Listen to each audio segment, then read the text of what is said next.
अगले 8 साल यानी कि 2030 तक मुंबई, कोच्चि, मैंगलोर, चेन्नई, विशाखापट्टनम और तिरुअनंतपुरम का तटीय इलाका छोटा हो जाएगा।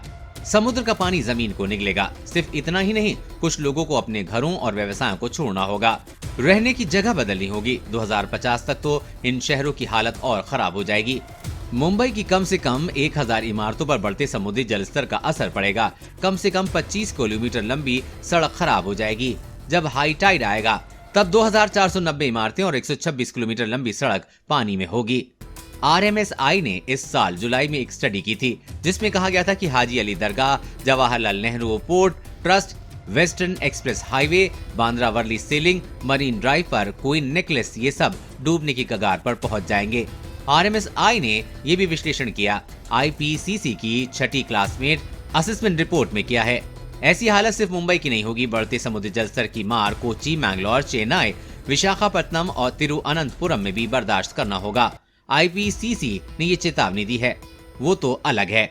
पृथ्वी मंत्रालय की एक रिपोर्ट के मुताबिक उत्तरी हिंद महासागर 1874 से 2004 के बीच हर साल 1.06 से 1.75 मिलीमीटर गति से बढ़ रहा है, लेकिन ये 1993 से 2017 के बीच 3.3 मिलीमीटर प्रति वर्ष की दर से बढ़ रहा है। अगर आप 1874 से लेकर 2005 तक देखिए तो हिंद महासागर करीब 1 फीट ऊपर आ चुका है। मौसम विज्ञानी कहते हैं कि समुद्री जलस्तर बढ़ने की वजह ग्लोबल वार्मिंग है। तापमान में अगर वैश्विक स्तर पर 1 डिग्री सेल्सियस का इजाफा होता है तो तूफान भी बढ़ेंगे। भारत के पश्चिमी तटों पर पिछले 4 सालों से चक्रवातों की संख्या 52% बढ़ी है।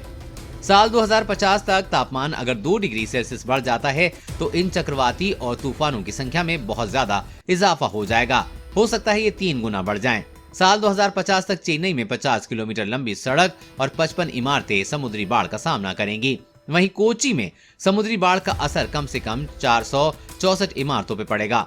हाई टाइड के समय 1502 इमारतें प्रभावित होंगी। तिरुअनंतपुरम में 349 से 387 इमारतों को नुकसान होगा। विशाखापट्टनम में 9 किलोमीटर लंबी सड़क और 206 इमारतों पर असर पड़ेगा। देश और दुनिया की हर अपडेट पाने के लिए चैनल को